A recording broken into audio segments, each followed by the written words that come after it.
Jason Vieira, economista, já conosco para analisar essa portaria que você acabou de acompanhar na reportagem em Outros Assuntos. Oi, Jason, bom dia. Bom dia a todos. Bom dia, Jason. Pois é, essa portaria do governo derrubando determinações anteriores obriga, então, que haja uma lei municipal ou um acordo coletivo para permitir o trabalho em alguns setores aos feriados e também aos domingos. Os sindicatos adoraram a ideia, sindicatos que perderam protagonismo nos últimos anos, desde a reforma trabalhista em 2017, mas os setores atingidos estão reclamando. Que impacto a gente pode esperar? Primeiro, impacto financeiro, obviamente, da faixa ali de milhões de reais, mas outro problema também é esse processo que nós estamos vendo no Brasil de uma tentativa de desmonte da reforma trabalhista. A reforma trabalhista, ela trouxe avanços importantes, ela não é perfeita, falta ainda muita coisa no meio do caminho, mas esse desempoderamento dos sindicatos, na verdade, veio a reboque de uma situação que nós tínhamos anteriormente no Brasil, de que os sindicatos, eles trabalhavam muito pouco para os trabalhadores, trabalhavam muito para si mesmos, com líderes sindicais riquíssimos, e ao mesmo tempo também atuavam como entes políticos, com poder político muito grande. O desmonte dessa questão dos sindicatos mostra o seguinte: o trabalhador, como agora deve continuar a ser, tem que ter o poder de escolher ou não se quer trabalhar com isso. E o problema desta portaria em si é que nós temos uma situação em que já é natural. O trabalhador, ele recebe a mais por trabalhar no fim de semana, ele recebe a mais por trabalhar nos feriados, mas, obviamente, toda vez que você cria uma burocracia no meio do caminho, você atrapalha a produtividade, porque toda a burocracia que se traz nesse sentido, ela efetivamente tenta empoderar novamente os sindicatos, é uma tentativa de se desmontar a reforma trabalhista e, ao mesmo tempo, trazer algum poder àqueles que não mais têm.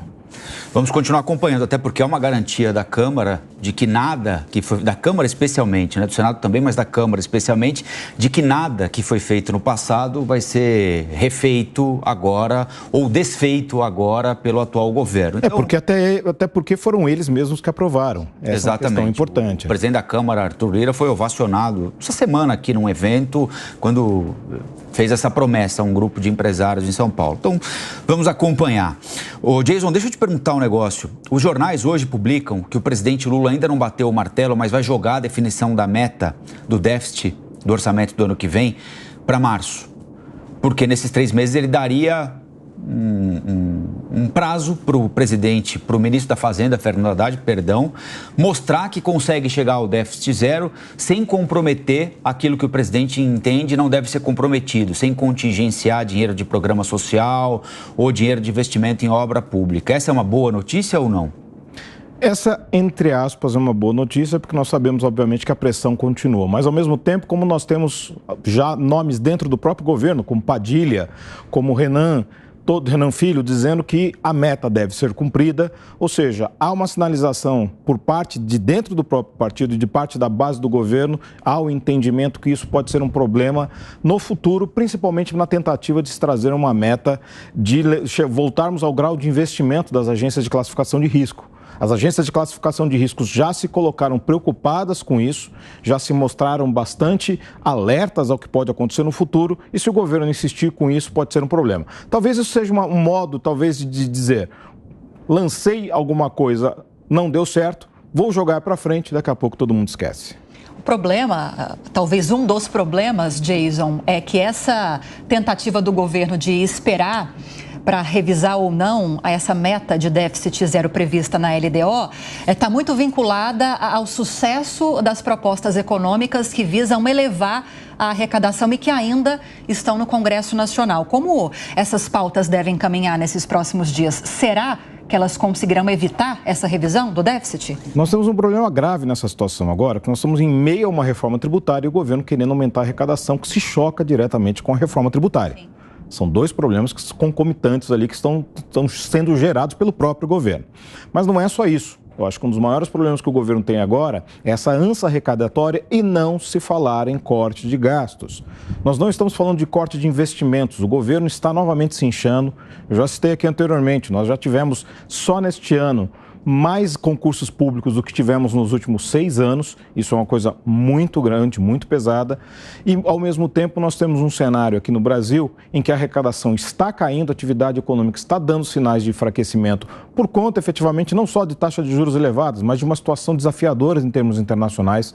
O mundo está em ebulição nesse momento e a situação para o próximo ano, com juros elevados em diversos países do mundo, com problemas de guerra, não será de um crescimento muito pungente e, ao mesmo tempo, isso se reflete no Brasil. Buscar arrecadação por outros meios, esse desespero, essa ânsia arrecadatória do governo, ela de alguma maneira consegue ser freada. Novamente vem por parte do Congresso, que boa parte dali que tenta se arrecadar influencia os membros do Congresso e aí quando cai no bolso deles, obviamente isso não vai acontecer. Agora, você acha possível chegar a março com perspectiva de atingir o déficit zero? O que é que precisa acontecer em março para o presidente dizer o seguinte: nós vamos continuar então com a meta como estava anteriormente, prevendo o déficit zero, ou vamos avançar para 0,5% de déficit? Em março, qual é o quadro que nós precisamos ter para chegar a uma conclusão? Se for desta maneira que o presidente está dizendo, esse mise-en-scène que está sendo feito agora, seria de chegarmos ao déficit zero. Mas o maior problema é que este ano, por exemplo, o déficit que está programado já não vai ser mais aquele. Provavelmente vai ser muito superior à meta determinada. E chegar ao déficit zero, obviamente, vai ser uma projeção. 2024, nós estaremos no primeiro trimestre, o governo vai estar fazendo projeções para onde deve estar indo o caminho da economia e se ele vai conseguir ter arrecadação suficiente para os seus gastos. O problema é que fica muito fácil o governo dizer isso. Ele diz agora que espera até março para ver se vai conseguir cumprir o déficit zero, inclui uma avalanche uma avalanche de gastos no meio do caminho. Chega lá na frente, obviamente, com essa avalanche de gastos, você não tem como cumprir as metas, porque, obviamente, a arrecadação não vai ser o suficiente e aí tenta propor uma mudança de meta. De novo, nós temos ali o poder contentador ali, vamos dizer, de segurar um pouco do Congresso. Jason, só aproveitar para tirar uma dúvida aqui rápida com você. O secretário da Receita Federal, acho que foi até com você que eu tratei disso essa semana aqui. Foi com o Gani, viu? Não me lembro agora. Eu sei que você deu uma entrevista para o jornal dizendo o seguinte: olha, é muito fácil demandar contingenciamento de verba de merenda, de verba da saúde pública. Difícil é cobrar imposto de quem não paga imposto. Ele se refere às pessoas ricas como pessoas que não pagam imposto. Faz sentido essa lógica? Essa lógica ela tem uma falácia, obviamente, no meio do caminho. Taxar grandes fortunas, taxar os grandes offshores, esse tipo de coisa, faz algum sentido dependendo efetivamente do seu objetivo. Se for por um justiçamento social, todo mundo que tem muito dinheiro acaba tendo um meio de se desviar desses impostos. O que seria, obviamente, correto a se fazer seria melhorar a tabela de imposto de renda, aumentar as faixas de arrecadação, pensar de maneira um pouco mais pragmática em relação a isso e parar de taxar quem produz.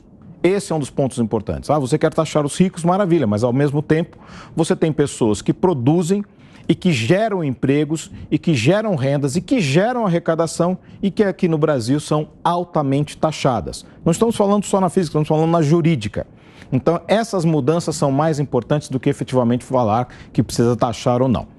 As mudanças, obviamente, precisam ser feitas, sim, porque quem paga mais imposto no Brasil é o mais pobre, porque o mais pobre paga imposto de consumo. E este imposto de consumo ele é muito mais elevado do que se imagina e, obviamente, dentro da escala que nós temos aqui no Brasil, ou seja, se paga imposto desde aquilo que se produz, da matéria básica até o produto final, inclusive com o transporte dele, tudo isso é transferido para o consumidor final. E aí, obviamente, fica tudo muito mais caro. O Brasil, ele é um país muito caro para o brasileiro viver. Jason Vieira, economista, esclarecendo esses pontos ainda obscuros até para o governo. Imagine então para nós, né, Jason? Muito obrigada, viu? Bom fim de semana que está à vista já para você. Até a próxima. Até a próxima.